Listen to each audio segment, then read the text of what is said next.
Let's get it now. I'm just gonna grab it. Okay. Don't move. Yeah. Oh, what? Is it gone? Yeah, it's gone. What?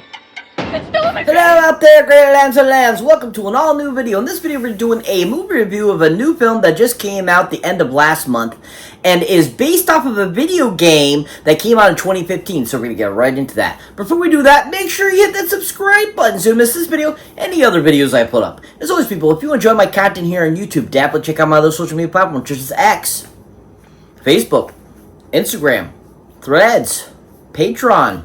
Pretty much post on these regularly, so definitely check them out. As always, people, let's get right into this.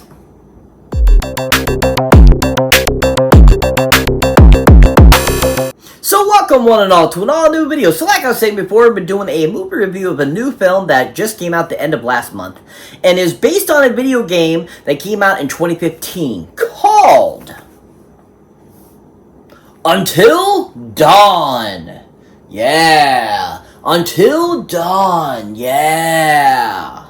So Until Dawn, like I said, is based off of a video game that came out in 2015. And basically is a game that you have to keep dying in order to win, basically, type of deal. And this is actually, I think, a really great premise for a video game series. And also, at the same time, I think it just made a really great film as well. And I had no idea about... I had heard about this game. I had seen stuff about the game and everything. But I hadn't actually played the game until, you know, I saw the movie. And then I decided, hey, I definitely need to check out this video game eventually. But this film, I just think, was so well constructed and so well done. I was really impressed with it. I thought it had a great premise. I really enjoyed the whole thought process of the film as well, and I thought that it was really well casted, well written, and just well directed overall, and just was a really nice, like, kind of horror based on a video game type of deal. Kind of like how they did House of the Dead back in the early 2000s, of course the Resident Evil films, and so forth.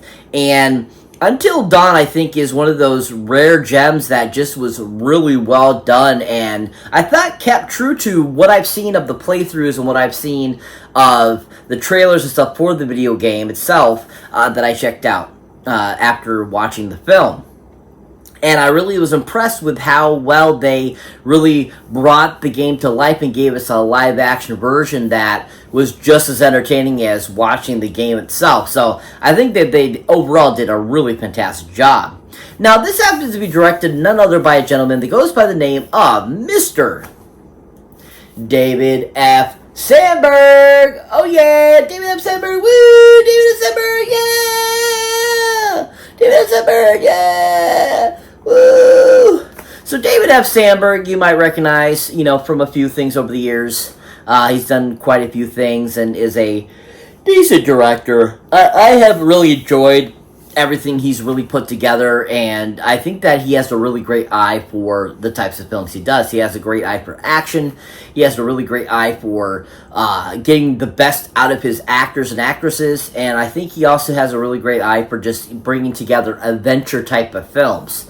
And what I've seen him direct so far have been really action-packed type of films, and once again, this was one of those types of films, but with some mystery to it. And I thought he did a really good job of giving us that mystery type of feel, and did it really well, and gave us that very much felt like watching a video game itself. Because if you ever think about it, like watching or playing these, you know, video games that are like very story-based, like the Resident Evil games or, you know, other games that are similar to that. You know, you have a lot of screen time where you're walking to one place to another to get to it, and you happen to come across things or have to interact with things. And they did a really good job, I think, David did, with bringing that to life on the big screen for this adaptation of that game. And I think that he also had just a really good thought process of what he wanted to bring to life for this film, and give us a very, I thought, very close-knit, you know, extension of the film that didn't make it feel too long, but at the same time, not make it seem too short, too, as well. So I think he did overall a really great job with this film and just gave us a really entertaining, you know, based on video game film that was entertaining and enjoyable, and even, you could even consider it a non-video game type of film. You could just consider it a horror film because it had all those great elements that just happen to be in a video game. And I think that David did a really good job of giving us these really great graphics and these great creature features and all this kind of stuff in this film too, as well, with all the creatures that are supposed to be a part of that video game. And the special effects did such a great job. The CGI was really done well, and also I think that the makeup effects and everything were done really amazingly too. And I think the sets were so beautifully done. And I think David just had a great eye for all those things and gave us this really overall fantastic film. Now, if you haven't seen anything David F. Sandberg has directed, definitely a great film you should check out of his that he directed, and I think is one of my all-time favorites, and just is a really fantastic film, is a great film that came out in 2019 called Shazam! Yeah! Shazam! Yeah! So he directed both Shazam and Shazam! Fury of the Gods. And I absolutely loved what he did with these films. I think they were absolutely fantastic films. They were just so amazing, so well done. And I just love what he brought to the Shazam character and brought him to life and gave us this really great story that is super enjoyable from beginning to end in each film. And he had such a great eye for exactly what kind of action was perfect for the scene. He had a great eye for what he wanted to bring from the comic books to life. And the casting director on those films was absolutely on point when they had Zachary Levi play Shazam himself, because he was on point, amazing. And I think even David F. Sandberg, seeing how great, Zachary Levi is, he knew exactly that he'd be perfect to play Shazam. Because if you think about it, Shazam is supposed to be this teenager who has the ability to become this golden god, basically. This adult figure, but still has the mentality of a 13-year-old kid. And Zachary Levi was able to portray that so freaking well, and I absolutely loved that. And I thought they did such a great job with that and giving us this really overall great arching film. And I think that, all those things David F. Sandberg did such a great job with and bringing those great films to life. If you haven't seen the Shazam films, definitely check them out for David F. Sandberg's direction. He did a phenomenal job with them. But overall, like I said, I thought he did an amazing job with Until Dawn. I really enjoyed it.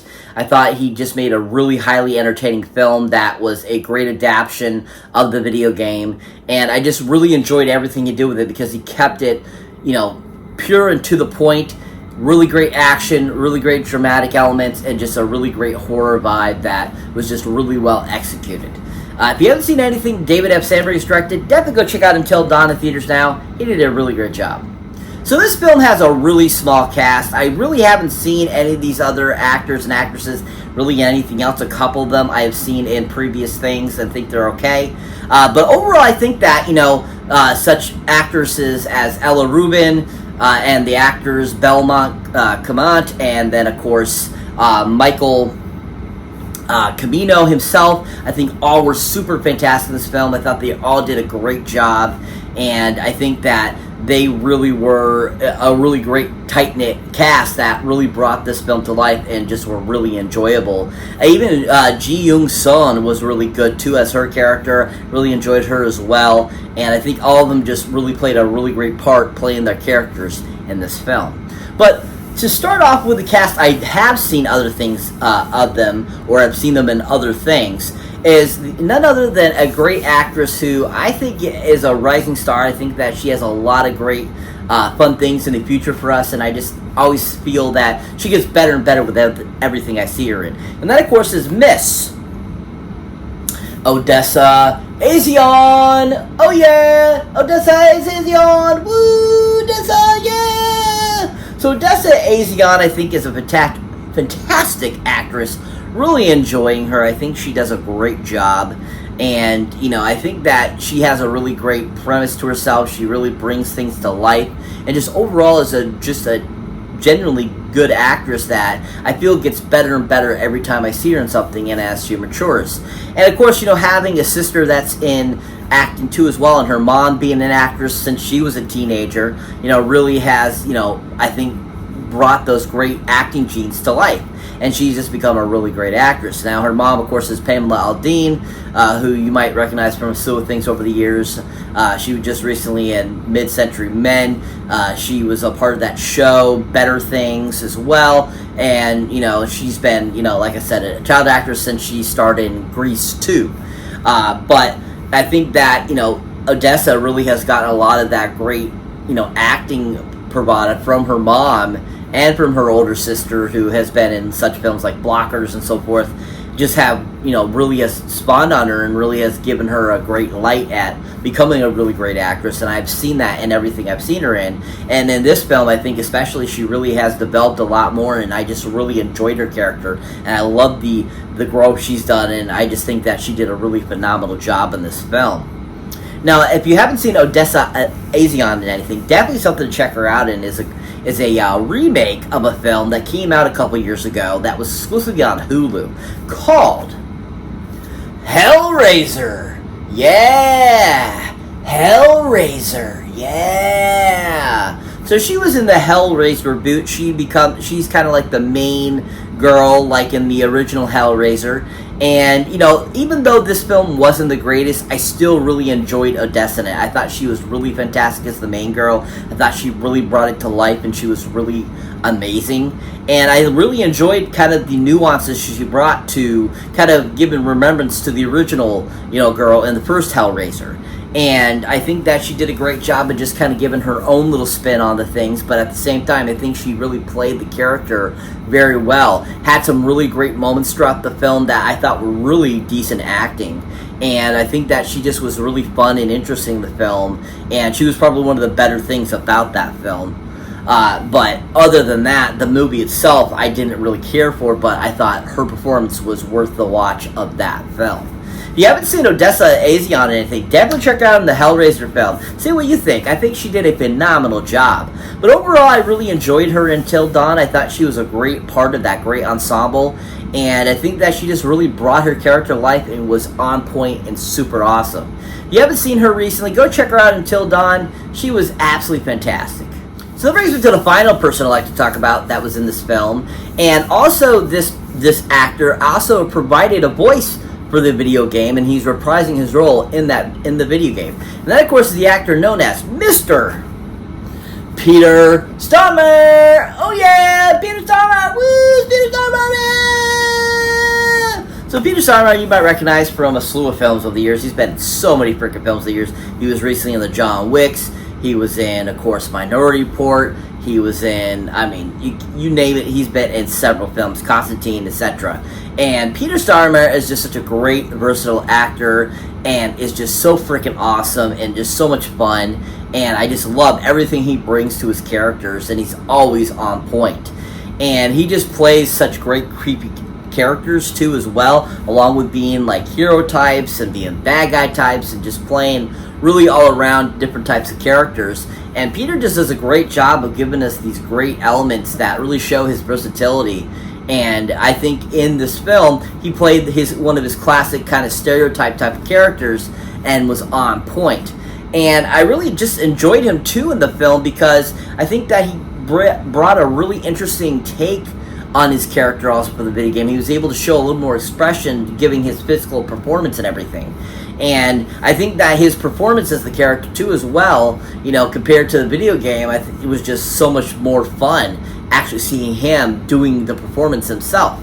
And it just was interesting how they really took, he took that performance and, expanded on it and given us this really interesting, different, kind of a little bit of a different approach to the character than he did in the video game, just doing the voiceover. But also, I think he just worked really well with all the different actors and actresses throughout the film as well, and they all paired together so well.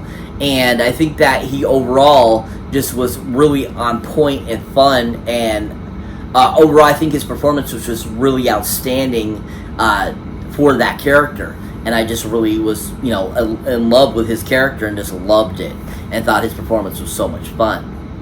Now, if you haven't seen Peter Stormare or anything, definitely a movie to check him out in my all-time favorite of his roles. And actually probably one of the first films I ever saw him in, too, as well. It was a great film that came out in 1998 called Armageddon. Yeah! Armageddon, yeah! So Armageddon, which is a 1998 disaster film, basically about a comet hurtling toward Earth and it's going to destroy Earth, and it's up to a ragtag trio of drillers to save the world. And Peter Stormare's character is a Russian space station dude that ends up helping them out. And he's freaking absolutely awesome. His performance is on point. He's hilarious. He's awesome. He just cracked me the hell up. He's like, another piece of junk like this Russian space station. And he's like banging on stuff. It's absolutely freaking hilarious, and I love it. And I just think that he brings such a great flesh and character and, you know, awesomeness to his character in this film. And I just really enjoyed just everything that he brought to it. And just overall, his character, Lev, was just on point. And I remember thinking for the longest time that he was Russian because of how good of a Russian accent he did. And I just think Peter did such a great job of also giving us some great comedic moments throughout that entire film. But also, at the same time, he had some really great dramatic moments that were really intense and, you know, on board with the other actors and stuff like that he was having to portray with.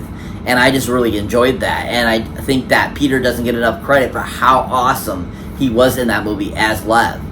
And it's still some of the most iconic lines throughout that whole entire film. And he was just so freaking good. If you haven't seen the Peter Stormare thing, definitely check him out in Armageddon. He was absolutely phenomenal in it. He was absolutely excellent. And just one of his greatest roles today, I think. If you haven't seen him in that, definitely check it out. Worth the watch, people. Such a great film. But overall, I thought he was a great addition. I'm so glad they brought him in to reprise his role and give a physical interpretation of it. And I think it played out really well. It was perfect. And just a really great bad guy for this film. If you haven't seen him recently, go check him out in Until Dawn now. He was absolutely fantastic. So what is Until Dawn about? Basically, this girl is in search of her missing sister who went missing in a particular area. And her friends go looking for her and end up getting stuck in this time loop where basically the day gets reset every time they die in this little town that they find. And basically it's up to them to figure out how to survive until dawn to get out of this crazy nightmare. Such a great film, really well done, really enjoyable, great writing, great acting by everyone, the visuals were amazing, the music was fantastic, and overall it was just a really great horror, you know, based on video game film that just was so well done. And I think David did such a great job giving us this very entertaining film. And all these people did such a phenomenal job on making it. If you haven't seen it, I highly recommend you go check it out in theaters. Giant 10 Goldie movie boxes up. Can't wait to add it to the collection. It was just so much fun. A really superb film that was awesome to see on the big screen. So that's it for this movie review, guys. As always, thank you for watching. Thank you for liking. Also, thank you for subscribing. And if this is your first time here, or you have been before, don't forget to check out any other older new videos you might not have seen mine yet. As always, people, thank you so much. Shout out to my new subscribers, my old subscribers. Thank you so much for being a part of the channel. But if you really want to check out and help out the channel, help it grow, please check out my awesome Patreon, where once you become a Patreon member, you get access to all kinds of cool extras you don't get here. Bloopers, outtakes, all that kind of stuff, merch, all that, you know, amazing stuff to really shine and share your love for this channel. As always, catch you in the next one.